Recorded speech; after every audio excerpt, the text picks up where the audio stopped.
Hey, welcome to Fox in the Loop House, where I help you DIY with diabetes by showing you how I manage my daughter's type 1 diabetes with Loop. My name is Kenny Fox, your Loop coach. In this video, you will learn how to add the customizations to a Loop app built using the GitHub Actions, aka browser build method. I will cover customizations provided by the Loop and Learn build script. Check back for a future video teaching you how to add other customizations to a browser build or consult Loop docs. This video assumes you know how to log into GitHub, you have successfully built Loop using your browser build method before, and that your browser build setup is currently working. If you have not successfully built Loop using this method without customizations, I recommend you complete a standard build first and then customizations to make troubleshooting any errors easier. For the most up-to-date instructions, consult Loop docs. You can find the instructions in the Build with Browser section, then navigate to the Customize Using Browser page. You may also check the description of this video for any important updates. Brief disclaimer: I am not a doctor and I am not providing medical advice. The DIY or do-it-yourself apps discussed in this video include closed-loop algorithms that help automate insulin delivery and monitor blood glucose. They are experimental and not approved by the FDA. This information is provided to assist you in making your own decisions in consultation with your healthcare providers regarding your own diabetes management. You take full responsibility for building, running, and in the case of this video, customizing these apps, and do so at your own risk.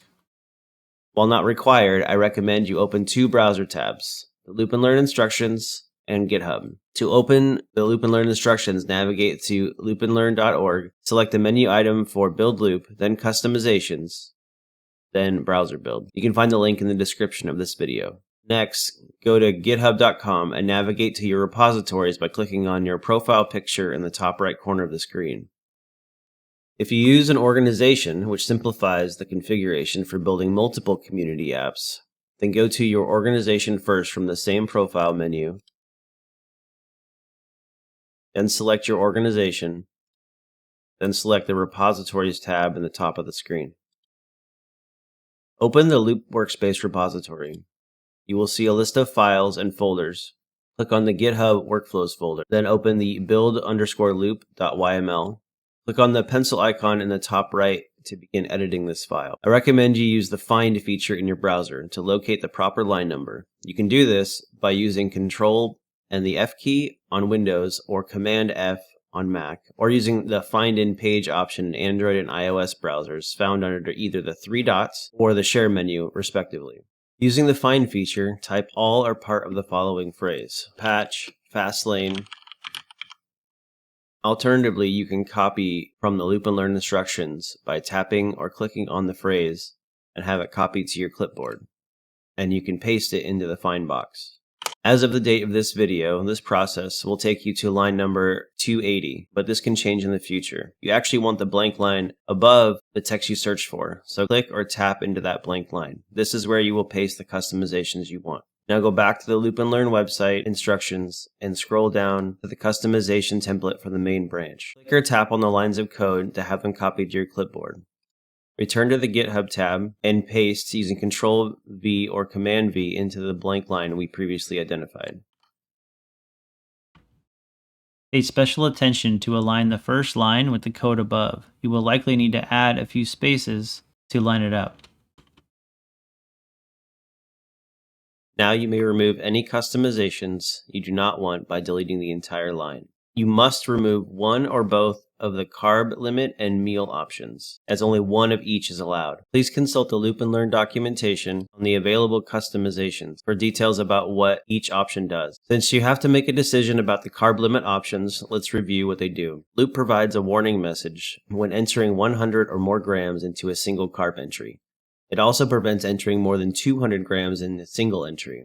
The low carb limit customization changes these limits to 50 grams and 100 grams respectively. The high carb limit changes the limits to 201 grams and 300 grams respectively. I removed both customizations for my daughter, as the default options work well for us. Next are the meals options. By default, Loop shows carbohydrate entries and their absorption from the current day from midnight to midnight. These customizations change that. The meal days option allows 2 days of meal history, and the week option extends that history to midnight 1 week ago. Be warned that a week of history makes Loop load the chart slower after closing the Loop app, so I recommend using the days customization. For more information about these customization options and the customizations I make for my daughter, check out my video on these topics. When they are released, you can find them in the description or on my Loop customization playlist on YouTube. Here are a few troubleshooting tips you should review before committing your changes. 1. Either fully remove or ensure you only have one carb and meal customization. 2. Remove unwanted lines. 3. You must have a space and a backslash at the end of each customization. Some features may not work on older phones, so it would be good to verify their compatibility. Ensure your last customization does not have a backslash character. After you've made these changes, save them by using the Commit Changes button in the top right corner. When prompted, select the option to commit directly to your branch and press the Commit Changes button. These customizations will be included the next time your app builds and updates test flight. Your browser build will check for code updates weekly. If there are no updates, it will build monthly. Or you can manually force a new build with your customizations. To do this, go to the Actions tab at the top of the screen. Click on the Workflow Action number 4 for Building Loop on the left. Then click the Run Workflow menu, then the Run Workflow button. Now you will wait approximately 30 minutes for the app to build and be delivered to your test flight where you can update your Loop app.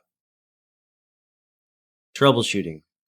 If your build fails, you can request help by providing your GitHub username or sharing the link to your GitHub username or organization. To look at the error, go to the repository, then click the Actions tab and choose Build Loop on the left. Click the latest workflow with the error symbol, then the process with the error message. You'll be taken to the location of the error. If it has something to do with your customizations, you will likely be taken to a section called Customize Loop. In my example, I did not put a space and backslash after the no auth customization, so the system combined the two customization commands together. No auth, watch title. To fix this, navigate back to the build_loop.yml file you just edited, fix the typo, commit the changes, and force a new build by kicking off the workflow again. Congratulations, you successfully customized your Loop app to fit your needs using the browser build method.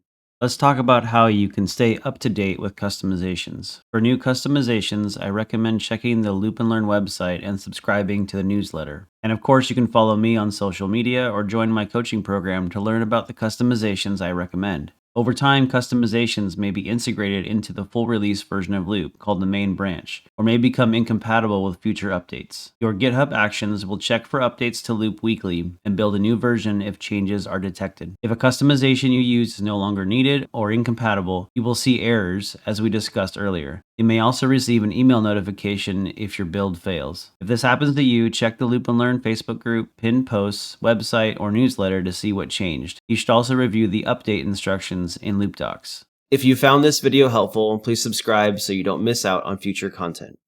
For more free resources, and if you want to learn more about how I learned to make quick and confident settings changes to reduce stress and keep my daughter in range, check out my website at foxandtheloophouse.com or use the link in the description. Thanks for watching and hanging out at the Loop House. My name is Kenny Fox, and remember, do it yourself does not mean do it alone. I'm here to help.